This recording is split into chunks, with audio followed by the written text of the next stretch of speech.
Yeah, really good win. Really good win. That's a really good team, man. Those arms are really, really good. They're well coached. They're tough. Just a good job, man. I thought our arms threw the ball extremely well. I thought every guy that came in was outstanding. Even there in the third, Ammo comes in and gets an infield fly ball, and then kind of have a tough play, but a play I'd like to see us make it second, and then we don't catch a fly ball. I was laughing at Poppy. I said we're so used to Braun catching every ball that's in the air in the infield that when he's not there, guys freak out and don't know what to do. But just love the fight with our guys. I mean, you go down 4.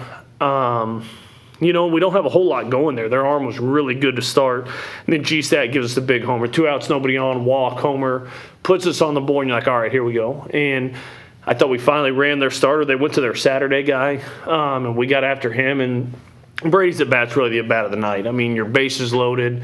They hit a guy to bring 1 run in, but you're sitting there. It's punch out, punch out. And that game was kind of hanging in the balance there. And his swings, you could see him getting comfortable as the at-bat went. Once he saw the breaking ball a couple times, he was on everything, puts a great swing on it to clear the bases. Bono with a huge, huge hit there right after him to kind of finish the inning. And just a good win. I thought our guys came in and did a great job. Really happy with the performance, happy with the toughness. Now we turn our attention to state coming in this weekend. Brady, that's probably your biggest hit in an Alabama uniform so far. And when you were up there, what did it feel like considering just the magnitude of that moment? And I'm sure you knew what you needed to do, but just to put the bat on the ball and to see it get down. Yeah, I mean, you just got to slow it down. Like, you played in a lot of big games, and that's a big situation right there. Like, they're a team that could host. They've hosted a couple times in the past couple of years. It's just about slowing it down. The more you speed yourself up, the less of a chance you're going to have. So just kind of, I've been there before. Just slow yourself down. Just let it happen. Don't go out there and chase a hit. Let it come. So. Coach, you talked about your team kind of having a slow heartbeat throughout the season. How do you see that out of them today? Yeah, I mean, I thought guys that we just didn't really panic. I honestly felt, to be honest with you, for the first time really all year, the second, third inning, I felt like we were a little tighter than we normally were. You're coming off a loss to Auburn, coming off a series loss. You come out of the gates. They hit the 2-run homer, and everybody's like, whatever. I'm still not sure how that ball went out. Great swing, but I thought it was a double off the bat, not a homer. And so you look at those first 2, and you're like, whatever. But then we kind of gift-wrap those second 2.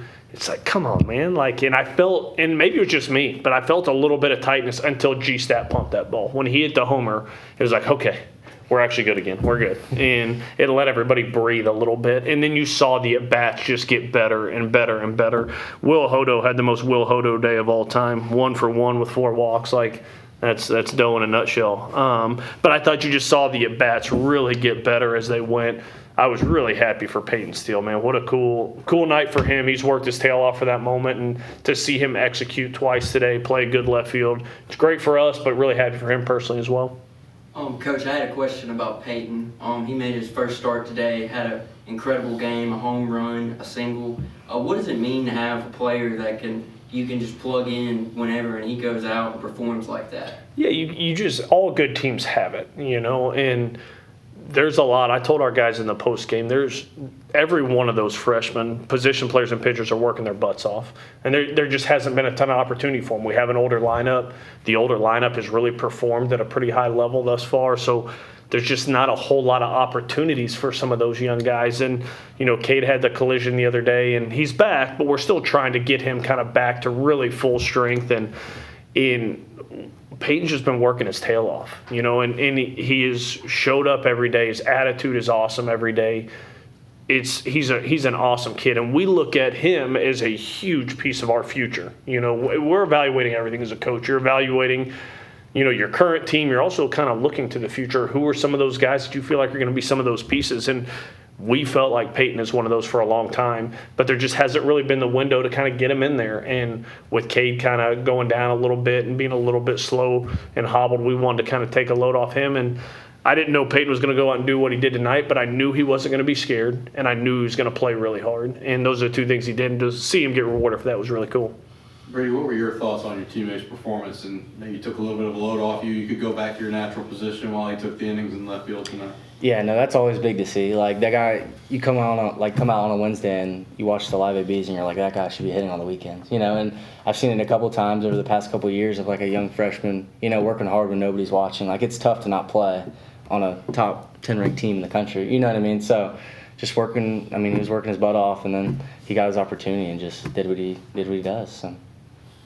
Coach Carson Osmer, 10th save of the season tonight, second in the country. Kind of touched on here before, but what kind of a weapon is that to have a guy in the bottom of the 8th or the 8th, 9th inning to kind of try it out there and kind of feel comfortable saying like this game's pretty much over?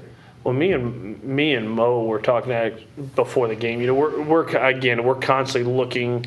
Obviously, our focus is on this year's team, but it's our job too, and especially his job is he's our recruiting coordinator. But recruiting coordinator really diminishes his role on our team. He's like a general manager. That's what he is. Like that guy is moving pieces and thinking through things. And so him and I were talking earlier today, and one thing we were talking about is like the best teams we've ever been on have guys at the beginning and a dude at the end. Like you can piece together innings 5, 6, 7 with matchups and with some different things. It's really hard to piece together beginning and piece together the end. You got to have a dude on the back end, and we knew Oz coming in could be that for us. That's why it was such a high priority for us getting him here, because he obviously committed in the fall, but the draft was a real possibility with him. I mean, he's a Penn grad. He's a really smart kid. The draft was a possibility, and we had some conversations with him, and we're able to get him to kind of pull his name back and say, hey, I'm coming to Alabama. And he's been everything we hoped he would be. And that, I feel like when I say that, it diminishes what he's done. Like, he's been outstanding. I mean, I have zero doubts getting him in the game, not because he's perfect. He's not your typical 98 with a wipeout slider. It's just he's got guts, he's got toughness, he's got pitchability, he's got a slow heartbeat. He's got all the things you want at the end of the game. Like, if you're going to go beat Oz, you're going to have to go hit, because he's not going to give you anything. And we're very fortunate to have some dudes on the front end that can do it, some dudes that can handle the middle, and just the guy that's been outstanding for us there at the end. Coach, I got to ask you, I was in Hattiesburg last year. You talked a lot about Colby Allen. I think it was 4 or something innings or somewhere around there, just tearing that lineup up. And tonight you guys tagged him. I mean, What did you see? Did you see that on the scouting report, and what did you think about the approach against him? Well, number one, like playing in Hattiesburg is a whole nother animal. Like that place, everybody's better at home, right? But that's a place, it's hard to play. Like no matter who you are, when you go into that place, it's a tough place to play, and every team is usually better at home. But man, he was good last year, and I wish I could take credit for that. That ain't me. That's Pat. Like that's Pat preparing our hitters, and I feel like I see the work Pat puts in. And the thing that kind of goes hidden in this is obviously we did a good job against Allen, but a lot of times when you're putting scouting reports together, it's a time crunch. Like you spend so much time, especially JJ and Pat, putting those things together, and Mo putting those things together, that when you look up, it's normally what you do is it's like, okay, those are the 3 weekend guys. We ain't seeing them. Let's just lock in on the rest. And if we'd have done that, we'd have missed out on whoever that was, the little lefty that came in. Like, that's the guy that's been pitching on Saturdays for him. But Pap was prepared. He was ready. He gave our guys a good plan, and they kind of wore him out a little bit. So all in all, like, there's no secret. I love my players. I think I have unbelievable assistant coaches that work really hard. And so when you see them able to prepare our guys, it's huge, and that's what Pap does an unbelievable job of every week. Couple more.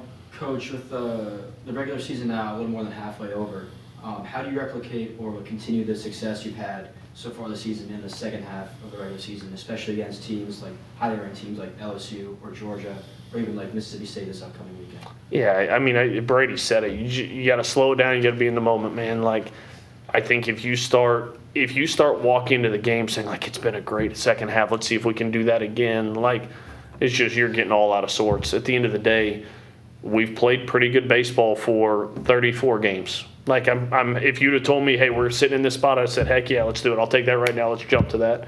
But at the end of the day, like, it's just about being in that moment this weekend. I think I was talking to Oz before the game. He's a good friend of mine, and we were talking before the game, and our whole conversation is just about being present, being in the moment, being there with our guys. And, man, life is hard. There's all these external things on these kids. There's all these external things on us. Like, I've got 3 kids at home.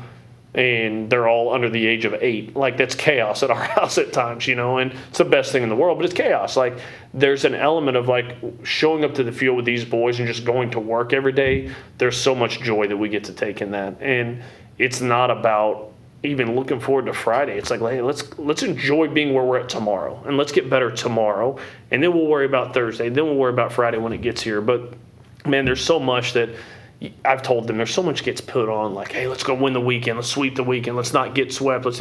None of that matters. Let's just come out and be good today. And if we lose 10 straight, let's be good on number 11. Let's just be here, be present, and be together for number 11. And I think that's how you kind of don't ride this wave that is most of college athletics. And we try to live that as a coaching staff. We try to create that environment for these guys.